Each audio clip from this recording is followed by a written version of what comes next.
So, Assassin's Creed. It's been a while. I know I said I was going to have my video out sooner, but I've just had a really busy schedule, mainly with work, really, my 9 to 5, which has prevented me from getting these videos out. This isn't my full-time job, unfortunately, so there will always be some delays, and I didn't get the game early access like everyone else did, maybe a couple of days early, but at the end of the day, it wasn't enough for me to be able to really sink in for a couple of weeks and actually get some gameplay done. I do have over a day's worth of played now, so I feel like I'm in a position where I can actually give an impression of the game, which I am genuinely thoroughly enjoying.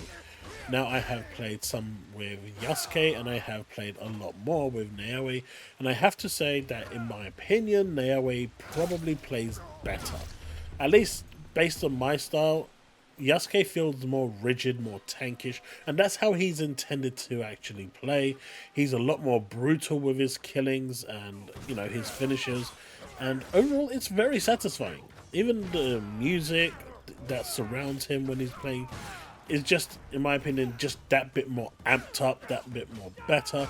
But I don't really have anything negative to say about it, other than the fact that when you make a switch from Naoe to Yasuke, the two styles of gameplay are so drastically different that it can take a little bit to get adjusted to. You kind of want to hide in the shadows with Yasuke, but he's so big and he's not really designed for that. He's basically designed to go in your face and combat everything, which is why he could take so much more hits. It's very interesting. The story itself is pretty much one that's revenge based. Nobunaga comes along, at least that's what you believe at the beginning of the game. They raid the village of Iga and wipe everyone out, take an important artifact which you, as the main protagonist, Naoe, have to go and retrieve.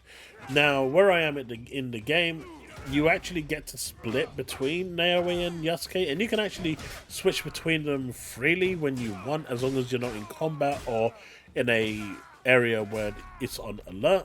Looking at the world map, it's quite large and quite designed. I mean, this, I believe, is pretty much the whole area of the actual game.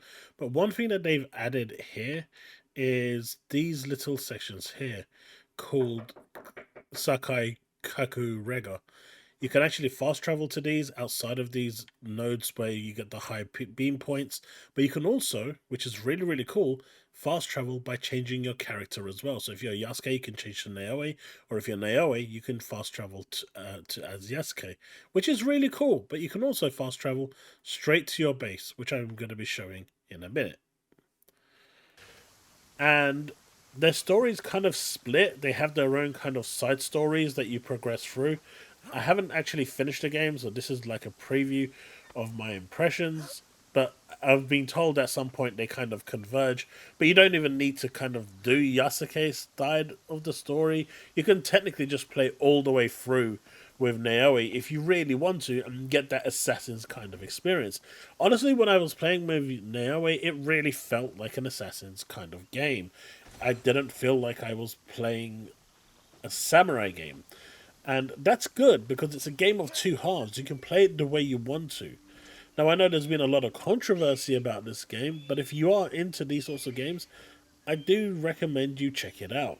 The bottom line is, this game isn't engineered towards one community, and I think that could be a double-edged sword, because if you want to experience both sides of the story, the characters are so drastically different that if you don't enjoy Yasuke's gameplay, or if you don't enjoy Naoe's, which you probably should considering it's an Assassin's game, you're going to feel left out. You're going to kind of feel a lot more colder to one side. On the other hand, I actually really enjoy that Tenchu style of gameplay where you're constantly in the shadows, working diligently your way to take out the whole castle without being seen. Just don't do what I was doing very early on, thinking you're Naruto, running through, aggroing everything, and hoping that good things will happen, because I can assure you firsthand, that is not the way to play Naoe, because she is super squishy and you will die a lot. Trust me, I've got evidence. But if you want to be that stonewall tank that goes around brutally decapitating people, you can do that with Yasuke as well. The only thing I have, like I said, is that Naoe's storyline for me right now just feels more interesting than Yasuke's one. I'm hoping Yasuke's one opens up a little more later on. I've done about 2 quests each for them, so I still feel that Naoe's one just feels a little more interesting, especially with her trying to avenge her father and going after the 12 Serpents dice shows. But overall, graphically on the Xbox Series X, because that's where I'm playing it, this feels actually really, really good. Graphically, it could have pushed a little more, I feel, but they wanted to maintain that 60 FPS, and that is okay. Now, there is one area in the game that I don't really enjoy, and that is the building. I've never enjoyed building, so this is totally going to be biased on my part. I just don't like it, but it's also an important part of the game, where you recruit people that you see talking to you in the street. Like when you're riding along and someone says, "Hey, what are you doing? Can you come here for a second?" You probably should turn around and speak to them. It's a very short question normally, or generally just a couple of option choices, and then you can recruit them. And I think that's definitely something that you want to do, because the more you recruit, the quicker you can build your city. You'll be going around these castles picking up resources as well, picking up scouts. You want to recruit as many scouts as you can, because that will help you take the bigger items from those castles, which you'll early on have to leave behind. But outside of the building side of things, which, like I said, is important because it gives you more XP, it gives you more options, more gallery, stuff to your stables, and stuff to your headquarters, and it allows you to earn more stuff. That's all cool. You kind of have to do it, but it's not intrusive enough to actually bother me. I don't like it, but it's not intrusive enough to make me not enjoy the experience that I'm playing. The gearing up system and the skilling up system is pretty much as you would expect for an Assassin's Creed. When it comes to your gear, you've got multicolored gear tier systems like you would in any other kind of looter game, which I feel like this game didn't really need. Maybe for the armor sets, sure, because they provide a different style of gameplay and a different style of ability. Like, for example, with Naoe, you've got her standard one suit, which, if you've got the deluxe edition, gives you 25% bleed on attacks, which is really handy. But another one, on assassinations, throws an extra kunai to the next person, which, if you've skilled into that, can actually take them down, which is really cool. But it's a complete different style of gameplay, right? Whereas the weapon, in my opinion, should have just taken really a leaf from Ghost of Tsushima, left it as your basic weapon, and just allowed you to make it as strong as possible. But instead, they've added different tier systems, and for the time being, I'm using the deluxe edition weapons, which seem to be carrying me through. I'm about level 20 at the moment, so overall, I think I haven't needed to really worry about it, but I'm sure there are other weapons where it will, synergize better with the armor sets, and I know that's what they were going for. I just don't think it was needed. But I can see the appeal there, allowing people to really customize their build with the weapons, the kunais, and everything else in order to get that perfect synergy going. So it's a bit of a mixed bag. In terms of the skill trees, it's pretty much what you would expect. You can upgrade them and move up the tiers. Now, these are blocked by knowledge, which are those red spots you see on the map. You kind of need to go and do those out of your way. They're not really story related. Some of them just require you to go to temples and shrines and pray. Others require you to go and take out certain number of enemies. Others just require to do certain objectives. But if you do not do those knowledge missions, you can't really upgrade your skill tree. You can get the base done, but at some point you're going to get blocked, and it'll tell you you can't get to level 2. And I think there's like 5 or 6 levels. You can't get to level 2 without actually doing those. So overall, it still has that Ubisoft padding, and it really didn't need it. But it is definitely better, and in my opinion, probably, arguably, the best Assassin's Creed I've played to date. Do I think that this game is worth the money? I actually do. I'm actually really enjoying it. I'm playing through what they call canon mode. So the game can be played in any way you want, really. It gives you the option at the beginning. Do you want to have this immersive mode, which basically gives you all the Japanese language with subtitles, or you can have it dubbed in English. But then they have this thing called canon mode. and it basically removes all player choice and you get to play the canon storyline. So with all those people that were complaining about the romance options, by playing the canon mode, you can completely ignore that. In fact, even if you don't choose canon mode and want to just play through the story, you have to purposefully be going after certain NPCs to romance in order to actually do it. So instead of actually crying that these options are in the game, why not just skip them entirely? Because you actually have to put work in to get it. So that part I don't really get, so I'm not going to even waste any more time. I'm actually playing through canon mode, and outside of the fact that the canon mode kind of drives you a bit too much, in my opinion, at certain times, where you don't even get to take the shot at times to defeat the enemy, you know, the final boss for that area. Sometimes it's kind of automated, especially the first one. I feel like it's actually doing its job, and I'm happy to be playing in canon mode, and I really hope that this is the feature that not only Assassin's Creed employs in future games, but other games take note, because I like to play the actual canon of the story. I don't want to make up my own choices, and it gives me that option to play how I want, and that's another plus. Earlier I mentioned music, and music is phenomenal. When it really needs to kick in, it kicks into a new drive, and it's just awesome. That's all I can really say.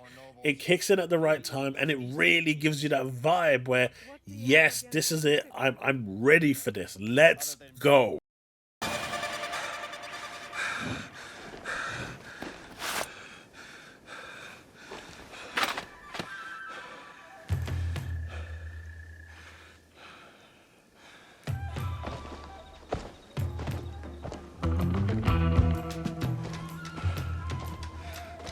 I will have that.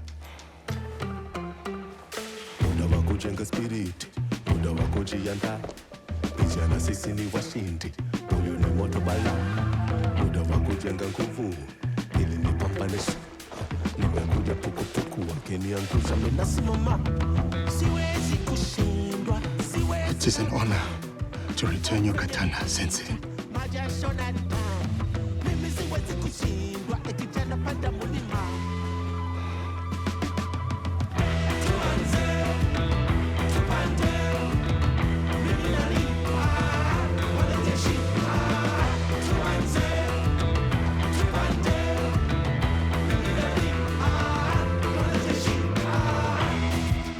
It gives you that kind of energy feeling.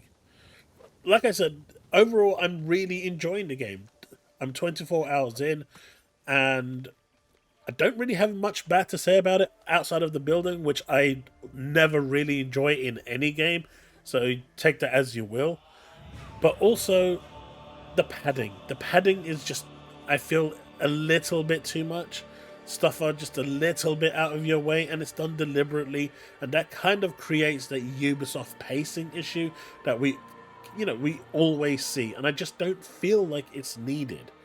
I think if they made the game a little more tighter, the maps a little more tighter, and left a bit of the padding out, I think this would have really been an almost perfect product. But at the same time, they didn't go down that route, so I feel like that is definitely worth, bringing up, because it is a thing. Now, there is one other aspect of this game that I do want to touch on, even though it doesn't really impact your overall gameplay, and that is, of course, the microtransaction store. Now, Assassin's Creed has notoriously had this, and all other renditions will. What they've introduced in this one is a battle pass that's within the game. You don't have to actually pay for the battle pass, it's just inherently there, and it has stuff that you can do on the side, which adds, in my opinion, more padding to the game, but at least it actually rewards you with stuff like weapons and stuff like that you probably can get in the game anyway. It just gives you access to those stuff earlier. Is it actually needed here? No, I don't think. In a game like this is even something that should be considered for the second time. And of course, you've got the other microtransaction stuff, which is cosmetic gear. Well, I say cosmetic gear, they do come with stats with them, so they're not like revolutionary stats, they're not paid to win in that regard, but they are stats nonetheless, and they are pretty cool. Like the deluxe edition set that I got, I'm still using at level 20, give or take. So it's still very useful, the deluxe edition set. But obviously, depending on your playstyle, if you don't like that, then it's no use at all. That's where the gear building comes in. But the microtransaction store, by and large, can be skipped. There is an option to be able to go in and buy a map pack, which basically lists everything on your map for collectibles and everything. Again, I think that's a pretty horrible thing to put in the microtransaction store, but it is there, and apparently it's been there for other Assassin's Creed games as well. I just don't agree with it, and I know people are saying you don't have to pay for it, but the fact is, the fact that you have to pay for it means it's not going to be easily unlockable in the game. That's the point. And these other weapons, you have to go through trials and tribulations before you get them, and they will have stuff added in to try and incentivize you to buy from the store instead, or to work on those, battle pass progress in order to unlock it and get the currency, which you can get in game for free and actually get it that way. Either way, all this is doing is padding your experience, and if that's what you're here for, happy days, you're going to have a lot of time in this game. But if you're a person like me that just wants to play through the story and enjoy it while gearing up and leveling up as good as you can, and then see all this cool stuff, it can be a detriment. And in my opinion, there's just no room for it in a game like this. Not just Assassin's Creed, but even games that, of this genre. There's just, in my opinion, no room for it or need for it. I know it exists, and it exists in other games as well, like Dragon's Dogma 2, but it still doesn't need it. And I think that's actually a blemish rather than anything else. I know people are going to say you can skip it, but that doesn't mean it justifies it being there. So that's all I'm going to say on the microtransaction store. I'm going to finish off with the actual gameplay, because I think the gameplay is where it's at. If you are looking for a ninja style experience where you're going to run around in the shadows, silently taking out your enemies, reliving your Tenchu days, and this is a really big compliment in my eyes, because I remember playing Tenchu on the PS1, and it was a phenomenal game, having to figure out ways to take your enemies out. Now, you don't have the creative ideas of being able to jump through buildings or crash through buildings to take enemies out.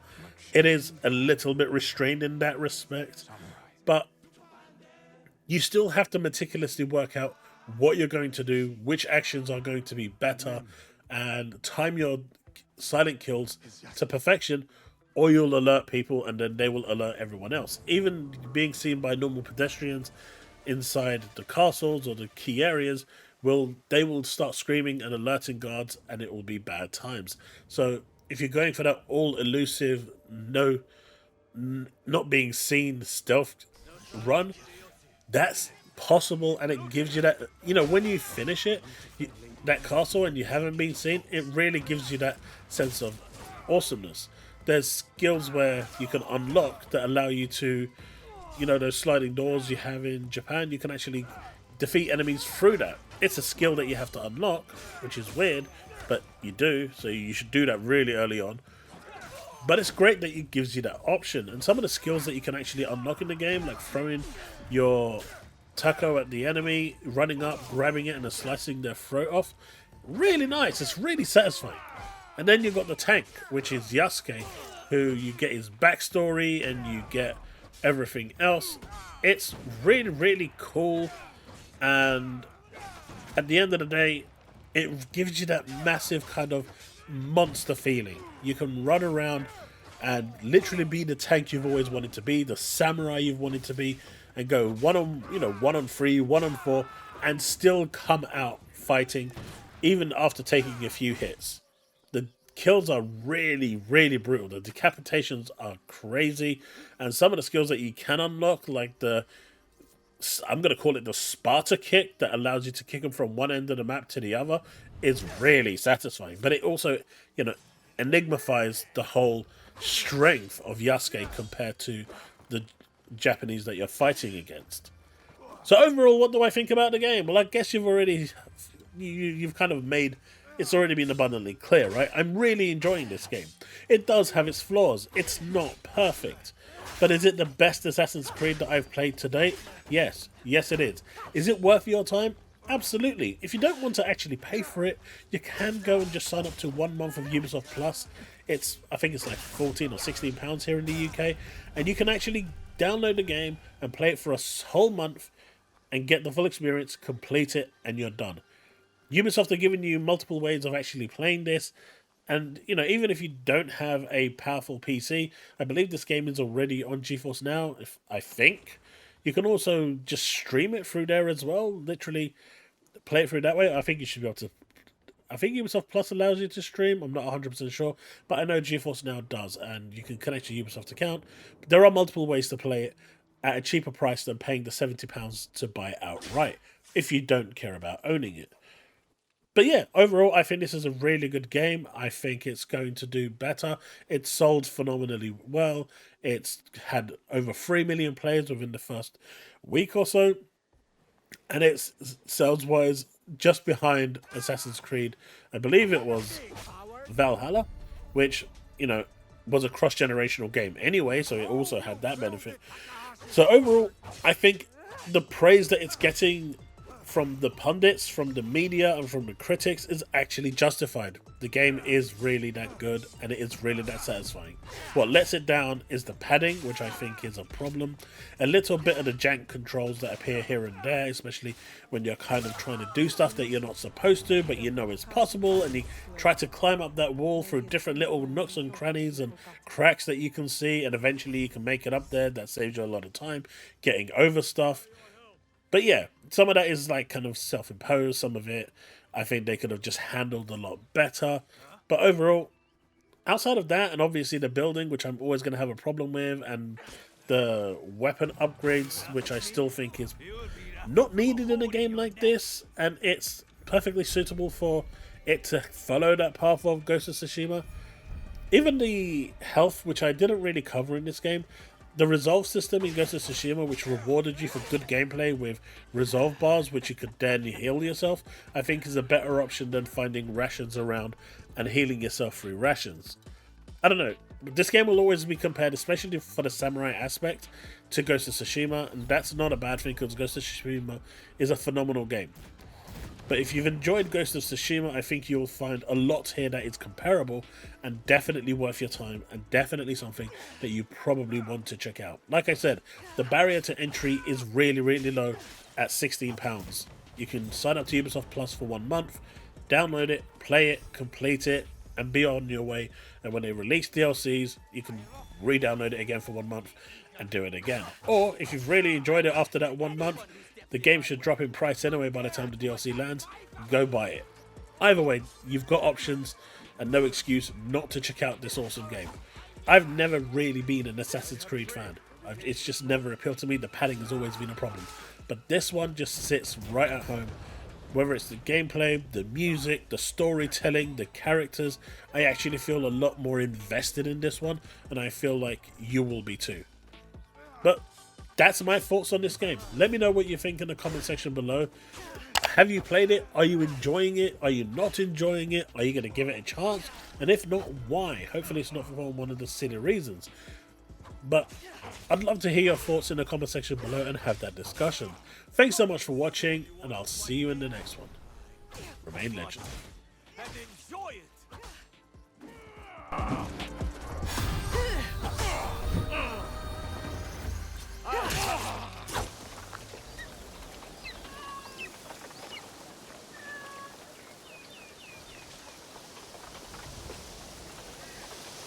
I'm bringing you home.